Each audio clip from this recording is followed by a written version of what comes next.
Granie. A tymczasem czas na twórczość lokalnych artystów. Dziś będzie nim Sławek Podlewski, artysta z Radomia o pseudonimie Soni, ze swoim bardzo tanecznym utworem i propozycją Na to lato. Utwór o tytule tango. Posłuchajmy. Nocą piękną budzisz się tylko ze mną, a w głowie nadal szumi tamten bal. Kiedy tańczyłaś ty, kiedy tańczyłem ja, kiedy wirował świat.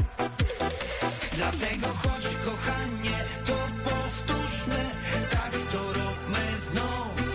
Bez niepotrzebnych słów, niech dziś przemawia ruch, niech dziś przemawia ruch. Zatraćmy w tańcu się we dwoje, tak dziś musi być. Tańczmy nasze tango, tango, tańczmy aż po świt. Zatraćmy w tańcu się we dwoje, tak dziś musi być.